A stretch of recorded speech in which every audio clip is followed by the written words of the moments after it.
Coming up on Jerusalem Dateline, another hostage video released and new revelations about how Gazans feel about Hamas. Plus, a look at President-elect Trump's cabinet picks. What could they mean for Israel and the Middle East? And the new book, Stand Up Nation. Gordon Robertson talks with author Aviva Klompus about Israel's commitment to help other nations. All this and more coming up on this edition of Jerusalem Dateline.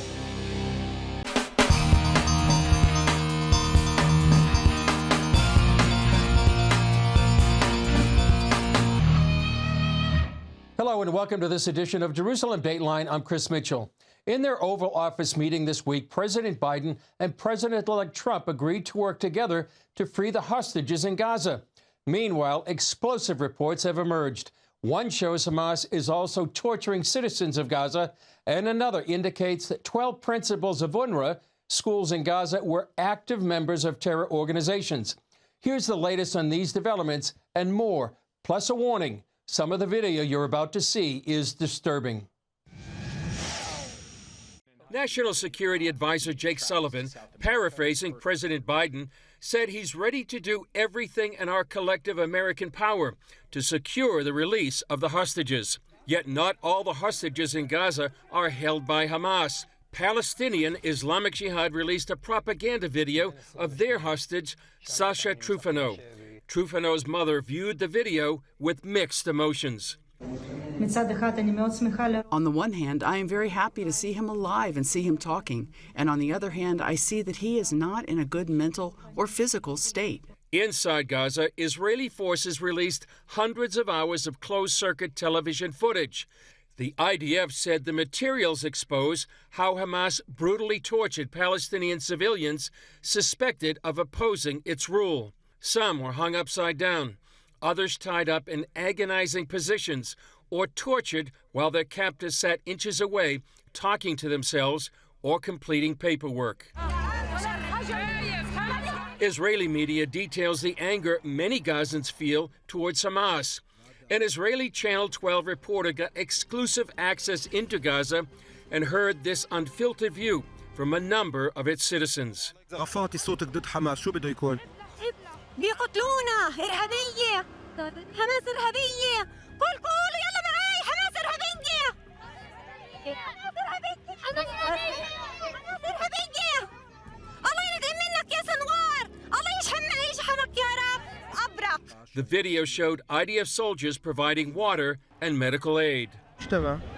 بدهم يساعدوك اوكي تخافيش يا خال تخافيش الله يقطع حماس واليوم اللي شفناهم فيه ذبحوهم ذبحوا حماس وقتلوهم وين ما رحتوا شفتوهم ذبحوهم ينعوا ابوهم ما بدناش اياهم يحلوا عنا. A number of men on crutches explains how they were wounded. كل هدول المشلولين اللي بشوف كلهم من حماس حاول افهم شيء اسرائيل يعني بتسمح لهدول الشاحنات يفوتوا على الشمر غزة بسرقوها حماس بيسرقوها اظن ميت من الجوع احسن امام عيونكم سرقوها اظن قدام عيني قدام عيني اذا تكلمت بطخوك وين بخطك الشاهان وين بطخ الشاهان على اللحم بطخ عشان يشلك. Many said they favored Israel. حماس عن الوجود احنا معكم انتوا معنا يعني انتوا مع اسرائيل خيرنا منكم احنا جوز ما يشتغل عندكم انتوا الخير عندكم انتوا البركه ها The report also noted hundreds of Hamas terrorists have been surrendering, a sign of how much the IDF has weakened the terror group.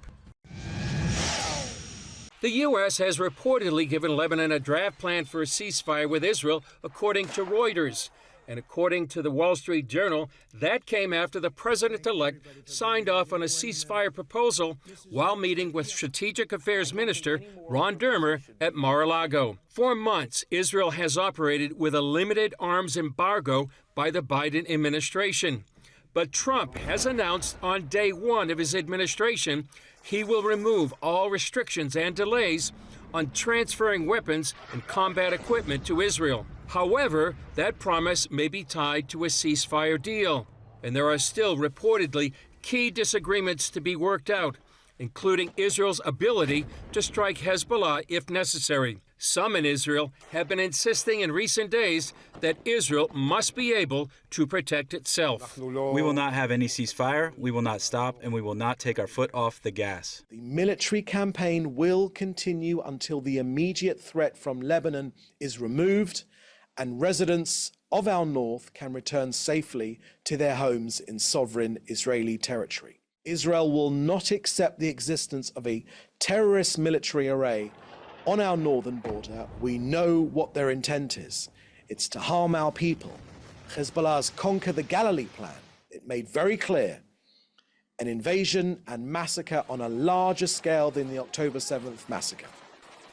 For now, the war against Hezbollah has expanded to Syria, where it manufactures weapons for Hezbollah. We will attack any attempt to transfer weapons from Syria to Hezbollah, and we will attack any infrastructure we identify in Syria that is intended to produce weapons for Hezbollah. The IDF also attacked the military headquarters of Palestinian Islamic Jihad in Damascus, and it released intelligence of an extensive military infrastructure Hezbollah built along Israel's border. The infrastructure was designed to launch an even greater attack on northern Israeli towns than Hamas did on October 7th. And in the war against Hamas in the south, hundreds of terrorist fighters have either surrendered or been eliminated. Given Israel's progress, many are now considering what comes next when the war in Gaza is over. Reportedly, Israel plans a long-term presence in Gaza to gather intelligence, operate where needed, establish a border buffer zone, and crush the Hamas military entirely. And a new report identified 12 principals of UNRWA schools are active members of terror organizations. Many of them held high-level positions in their terror units. This report contradicts the claims by UNRWA that it is committed to tolerant and anti-extremist education. Coming up, President Trump makes his appointments. What will his picks mean for Israel?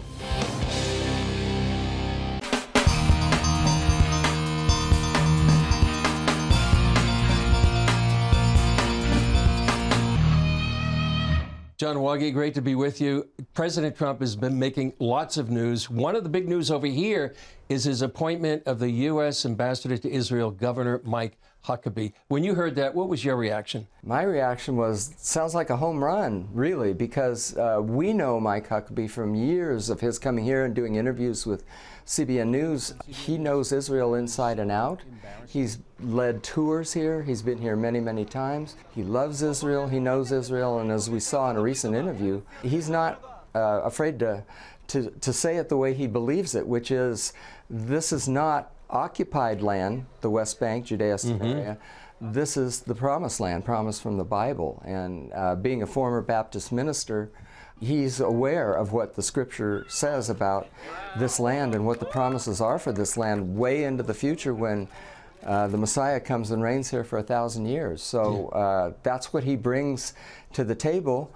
And it's going to be, I think, a refreshing change from the kind of back and forth of, yes, we have an ironclad commitment to Israel, but you have to let us defend you. You can't defend yourself against attacks. That kind of thinking is, was part and parcel of the Biden administration, and I think it's going away even sooner than the Biden administration actually leaves. Yeah, and as President Trump said, from day one on his presidency, he's going to remove any arms embargo or slow walking many of these munitions. In what other ways do you think there's going to be a difference between what we've seen in the last 4 years and what we're going to see in the next? Well, just the whole appointment policy. It doesn't end with Mike Huckabee. I mean, you got Elise Stefanik at the United Nations. She's going to be one of the most vocal Israel supporters that we've had there. You've got Pete Hegseth with the Department of Defense, who's a strong Israel supporter. You've got Marco Rubio at Secretary of State, who actually takes some of the Yigal Carmon was telling us he takes memory postings and puts them out on social media. So we're talking about people who have a very solid, very deep understanding of what's really going on behind the scenes and what can truly lead to peace in the Middle East. And that's one of the most exciting parts about it, I think, is that Most of these, the people who have been appointed are believers, and believers in Yeshua, and also strong believers in the Judeo-Christian ethic. And I think the Old Testament as well as the New Testament. And I think that that is going to inform their policy going forward. And that's a huge, huge change. We've never seen it across the board with that kind of completeness that it seems to be indicating from the administration. We'll have to wait and see, because sometimes President Trump himself has been, well, a Palestinian state might be a good idea, you know, but not at this time, certainly, you know. And so he's approaching that cautiously. We'll have to see who else is involved in the makeup of administration policy to know whether we're going straight down the path of a whole different paradigm that pushes the Oslo Accords clear off the table, basically. And one other thing that might be on the table will be David Friedman's idea. He wrote a book called One Jewish State. And part of that is the sense that, well, maybe we should declare sovereignty over Judea and Samaria, known as the West Bank, which would be a win-win, he believes, both Palestinians and Israelis. Yeah, and that's still a tough sell, even within the Israeli population. The idea that they could get the Arabs to agree to a one Jewish state is pretty novel still. It's still very much in its infancy in terms of policy because of the Oslo Accords dominating for the last 30 years. But if people can start to look at it from a new perspective, and I know you did a story recently on Palestinians who were expressing just sheer rage through an Israeli television channel against Hamas. That's right. And if there's a different outlook from among the people of Gaza, among the people in Judea and Samaria, we might be ready for a world that President Trump calls a golden era coming ahead. But a lot of pitfalls still is still in the way. Yeah, and a lot of people will be praying for all of this to unfold. Absolutely, for great wisdom. Amen. Thank you, John. Thanks, Chris. Still ahead, Tikkun Olam, Healing the World. A new book outlines Israel's resolve to be a blessing.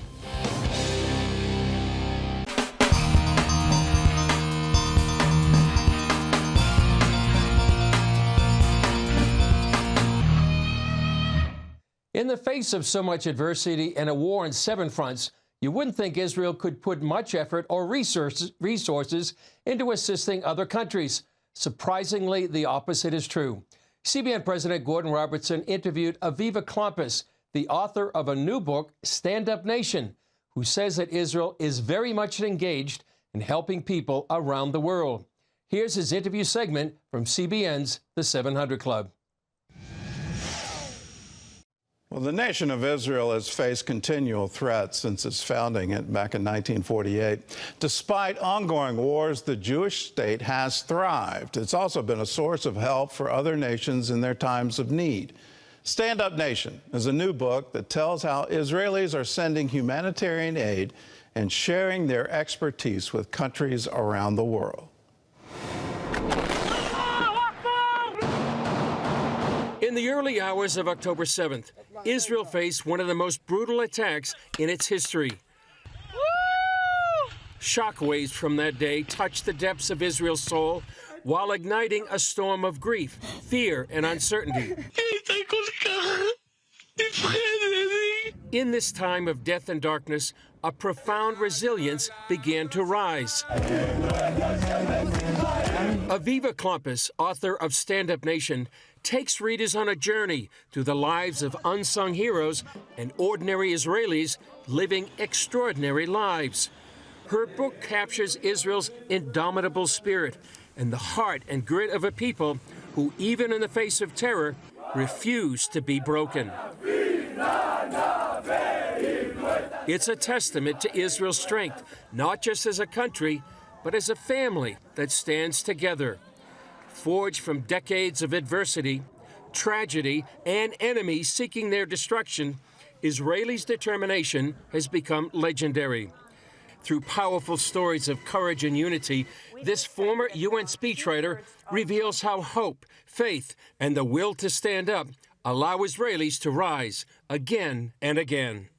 Klumpus also celebrates Israel's history and the Jewish principle of tikkun olam, healing the world.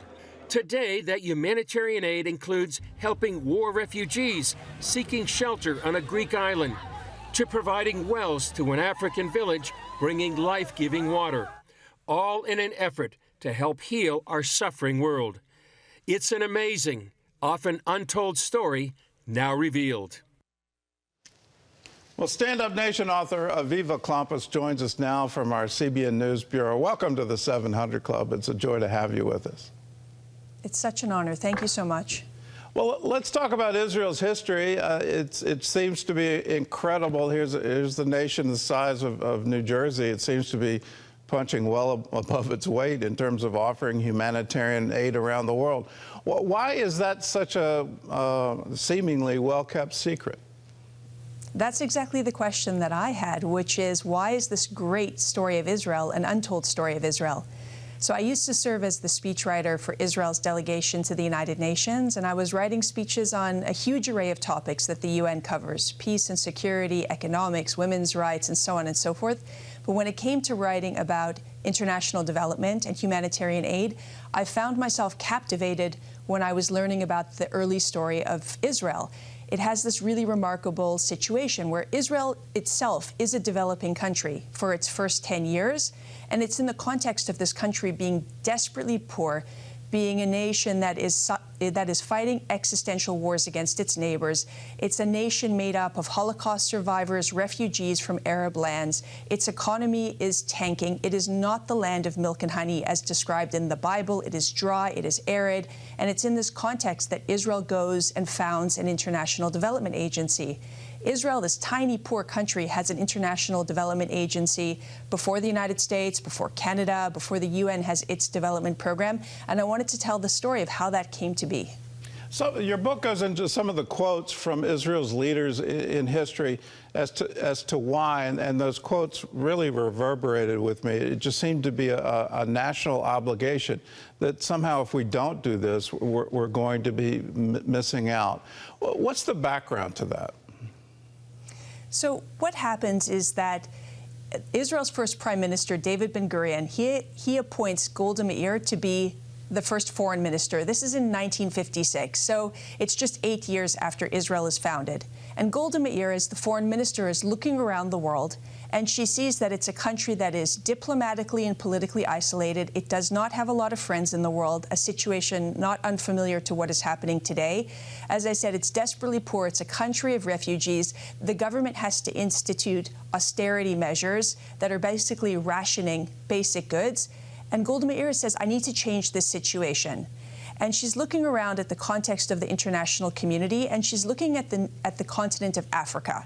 Now, at this time, waves of decolonization are spreading across Africa. Country after country gains its independence and goes on to join the United Nations. So Golda Meir decides to go and take a tour through a number of newly founded African nations. And she goes, and what she discovers is that there's a situation very similar to Israel. The countries are new, they're emerging from under the thumb of colonialism, they're dry, they're arid, they're poor. Golda Meir goes to David Ben-Gurion and she says, the context is the same, but here's the difference. I am absolutely certain that Israel is going to transform itself into a prosperous nation, and in the process of doing so, I want us to lift up these other nations by sharing what we have. We don't have money, but what we have is knowledge, and we have what you're describing, audacity or chutzpah. Well, what's the impact of that? You were at the UN. It seems to me that either the countries don't know about the aid that they've received from Israel, but it just seems like every time the General Assembly votes, it tends to vote against Israel. Why is that? Why isn't there gratitude for what has happened? You're absolutely right. Every fall when we're at the General Assembly, we see that country after country votes against Israel over and over again. The same at the Human Rights Council in Geneva. One of the reasons is that Israel has never made it contingent. The aid is not contingent on political favors or UN votes. It's a true act of generosity to be able to do it. And I think that it's a reasonable question to ask about whether these countries should be showing greater reciprocity and favorability towards Israel. Well, that's all for this edition of Jerusalem Dateline. Thanks for joining us. Remember, you can follow us on social media, and you can also access CBN content through our CBN News and other CBN apps. And don't forget to sign up for our email blast so you receive information on breaking news. And please keep praying for Israel, for the peace of Jerusalem, for the IDF soldiers and all those caught in harm's way, and for the hostages in Gaza to come home.